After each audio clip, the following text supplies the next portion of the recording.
अस्सलाम वालेकुम नाज़रीन, मां सानिया अली भिटाई न्यूज़ जे सभिनी ॾिसण खे भलीकार ख़बरुनि में शामिल कंदासीं हिकु अहम ख़बर। हैदराबाद में सिंधी अदबी संगत जी मरकज़ी चूंड थी गुज़री, जंहिंजा तफ़सील वठूं था भिटाई न्यूज़ जे रिपोर्टर साहिल मेमण खां। जी साहिल।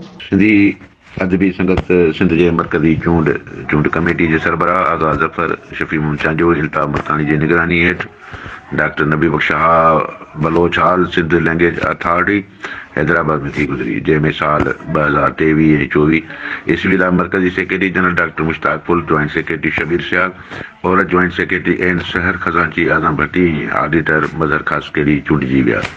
चूंड मरहले दौरान जॉइंट सेक्रेटरी शबीर सियाल ऐं औरत जॉइंट सेक्रेटरी एन शहर अॻुवाट बिना मुक़ाबिले कामयाब थी चुका हुआ, जॾहिं सेक्रेटरी जनरल जे उहिदे ते डॉक्टर मुश्ताक फुल जे हक़ में परियल दायो रिटायर थी वियो। डॉक्टर मुश्ताक फुल 181 वोट खणी कामयाबी माणी। ॿिनि सालनि लाइ सेक्रेटरी जनरल चूंडिजी वियो। संदसि मुक़ाबले में ज़ाहिद राजपर 51 वोट खणी सघियो। खजांची जे उहिदे ते आज़म भट्टी 138 वोट खयां, जॾहिं संदसि मुक़ाबले में नईम मलक 68 वोट खयां।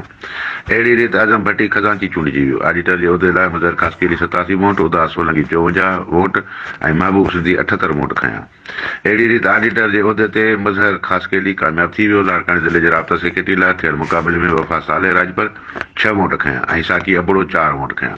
अहिड़ी रीति ज़िले लाड़काने जो राब्ता सेक्रेटरी वफ़ा साले राजपर चूंडिजी वियो, जॾहिं त अॻुवाट हेठियूं ज़िलनि जा ज़िले राब्ता सेक्रेटरी बिना मुक़ाबले चूंडी चुका हुआ, जिन में गनी कांदड़ो कराची, फ़कीर अकरम ठट्टो, ख़ाकी जानी बदीन, आगा जान आगा टंडो मोहम्मद खान, अनवर सोलंकी हैदराबाद, साहिब मेमण जामशोरो, सैयद इमदाद अली शाह मटियारी, फ़कीर मोहम्मद टंडो अलाहा ऐं गुलाम अली गिशकोरी उमरकोट, एहसान रिंद सांगड़, फिदा संजनानी सैयद बेनज़ीर आवाज़, सिकंदर जरवार नुशरो फेरोज़, मोहतरम गुलाम हैदर घायल दादू, सोहेल अमन तायो जे कंबा, शम्स अल हक अबड़ो शिकारपुर, नजीब चांडियो कंबर, शदादकोर, फ़कीर परियल दायो सखर, डॉक्टर अनवर परदेसी, खेरपुर मीरस मुस्तफ़ा आकाश, कमश कशमोर, कंदकोट सारंग कालादी घोटगी शामिल आहिनि।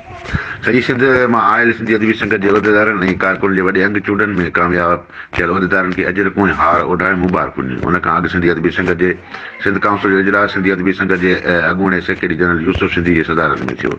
इजलास खे ख़िताब दौरान यूसुफ सिंधी अदबी संगत जे गुज़िरियल बाडीअ खे खिराई तहसील पेश कंदे चयो त इहा सुठी ॻाल्हि आहे, संगत में इलेक्शन थिए पई, जेका jamhuri क़दरनि जी निशानी आहे। हिन चयो त संगत हिकु तरक़ी पसंद तहज़ीब आहे, जंहिंमें नवरत शामिल आहे ऐं संगत में हाकारी किरदारु अदा करण लाइ नई टही खे मौक़ो मिलणु घुरिजे। किताबनि सां चाह, सुठो अदब पढ़णु ऐं किताबनि जे छपाई ॾांहुं ध्यानु ॾियण ते असुल में सिंधी अदबी संगत जी कारकर्दगी आहे। हिन चयो त सिंध जे अदीबनि खे उन ॻाल्हि जो नोटिस वठणु घुरिजे त संगत खे विरहाईंदड़नि खे सुञाणनि ऐं हिन वक़्तु संगत जे ऑफिस जे बि हक़ असांजो थिए थो, जेका असांजे हवाले थियणु घुरिजे ऐं सकाफ़त खाते खे पिणु endowment fund J board of governors ऐं में नुमाइंदगी जे हवाले सां अणधुरियो थियणु खपे। सिंध काउंसिल इजलास में सेक्रेटरी जनरल परियल दायो सालियानी रिपोर्ट पेश कंदे चयो त सिंधी अदबी संगत असांजी माउ आहे ऐं हुनखे ॾुखे वक़्त में मुंतज़म ऐं मुतहरिक करे सिंध जे हक़नि जी हासिलात लाइ जिदोजहद जारी रखबी।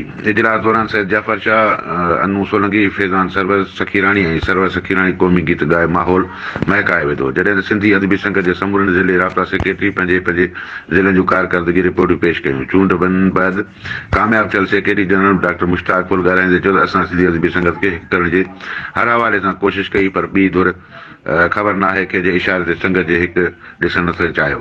हिन चयो त हाणे असांजो पूरो ध्यानु तंज़ीम कारी, ॿोली तहरीक, किताबनि जी छपाई ऐं किताबी मेला लॻाइण सां गॾु online classes, seminar, workshop, lecture programme मुनक़द कराइण, सिखण ऐं सेखारण वारे अमल खे जारी रखंदी। आलमी अदबी तंज़ीमनि सां लाॻापा क़ाइमु करे संगत खे जदीद दौर जे तक़ाज़ानि तहत हलाइण जी कोशिशि कई वेंदी। उन सिलसिले में जल्द ई टेक्नोक्रेट दोस्तनि सां मुलाक़ातूं करे मौजूदा दौर में संगत ऐं अदीबनि जो किरदार जे उनवान तहत सां मुलाक़ातुनि जो सिलसिलो शुरू करे संगत खे नओं ओज ॾियारियो वेंदो, जेको तारीख़ जो यादगार बाब हूंदो।